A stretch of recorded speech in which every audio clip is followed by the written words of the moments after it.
હિંમતનગરમાં પંડિત દીનદયાળ ઉપાધ્યાયની જન્મજયંતિની ઉજવણી કરવામાં આવી હતી।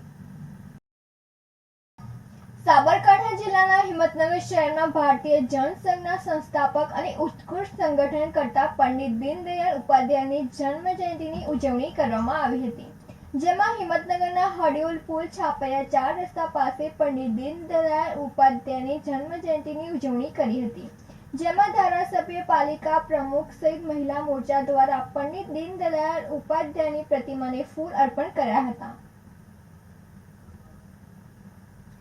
સુરેશ થોરી સાથે Nandini Joshi, city news Himmatnagar.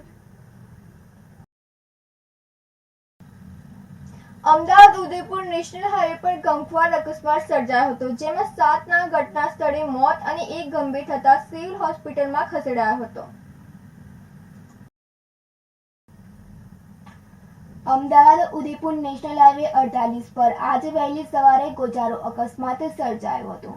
Innova car trailer પાછળ ઘૂસી જતા આ અકસ્માત સર્જાયો હતો, જેમાં ઘટના સ્થળ પર જ 7 લોકોના કમકમાટી ભર્યા મોત થયા હતા, ત્યારે એક વ્યક્તિ ગંભીર રીતે ઘાયલ થતા હિંમતનગર સિવિલ હોસ્પિટલ ખાતે ખસેડાયો હતો।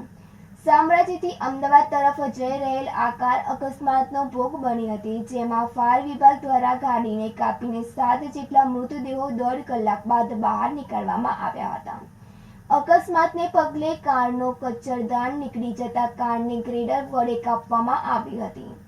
આ અકસ્માતના પગલે તાત્કાલિક 108 ફાયર વિભાગ, હિંમતનગર એ division, traffic police, SP, DYSP સહિત પોલીસ કાફલો ઘટના સ્થળે પહોંચી ગયો હતો।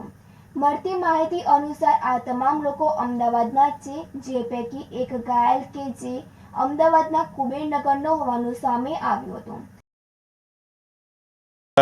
ના શામળાજીથી હિંમતનગર આવતા રોડ ઉપર આજે સવારના એક ઇનોવા અને ટ્રેલર વચ્ચે અકસ્માત થયેલો।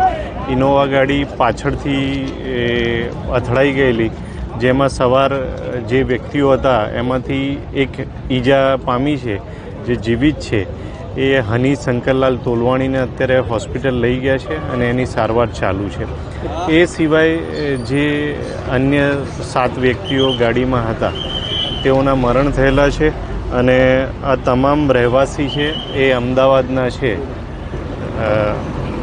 એટલું અત્યારે હાલ જાણવા મળ્યું છે અને પોલીસ તથા એમ્બ્યુલન્સ અને મેડિકલની ટીમ આ કાર્યવાહી કરી રહી છે। આમ તો પોલીસે ઘટના સ્થળે પહોંચી હાઈવે ખુલ્લો કરાયો હતો। નોંધનીય છે કે આ નેશનલ હાઈવે 48નું છેલ્લા 5 વર્ષથી વધારે સમયથી 4 લેનમાંથી 6 લેનમાં રૂપાંતર થઈ રહ્યું છે। આડેધડ ડાયવર્ઝન અને ખખડધજ હાઈવેના લઈને અનેકવાર અકસ્માત સર્જાયા હોય છે। તંત્રના પાપે આ અકસ્માત સર્જાયું હોય એવું સ્થાનિકો માની રહ્યા છે। તંત્રની બેદરકારી ચોક્કસ રીતે દેખાઈ રહી છે। રેફ્લેક્ટર પણ લગાવેલ નથી, તો વાહનો પાછળ પણ રેફ્લેક્ટર ન હોવાથી રાત્રિ દરમિયાન આ પ્રકારના અકસ્માત સર્જાતા હોય છે। સુરેશ થોરી સાથે તનિષા પરમાર, સિટી ન્યૂઝ હિંમતનગર।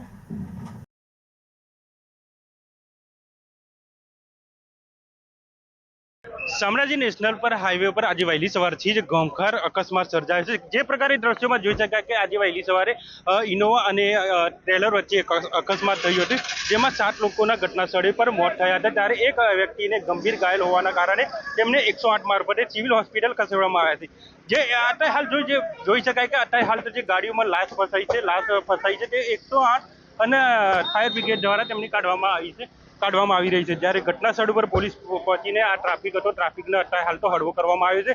જિલ્લા પોલીસ વડા સહિત ડીવાયએસપી ઘટના સ્થળ ઉપર પહોંચી છે અને લાશને તપાસ કરવામાં આવી છે, ક્યાંના છે ને ક્યાં હતા તે દિશામાં તપાસ કરવામાં આવી છે। બીજી તરફ જો વાત કરવામાં આવી તો આજે વહેલી સવારથી અકસ્માતને લઈને પણ અત્યારે પોલીસે પણ ઘટના સ્થળ ઉપર પહોંચીને જે લાશ છે તે કાઢવામાં, તે અત્યારે હાલ તો પીએમ માટે સિવિલ હોસ્પિટલ ખસેડવામાં આવશે।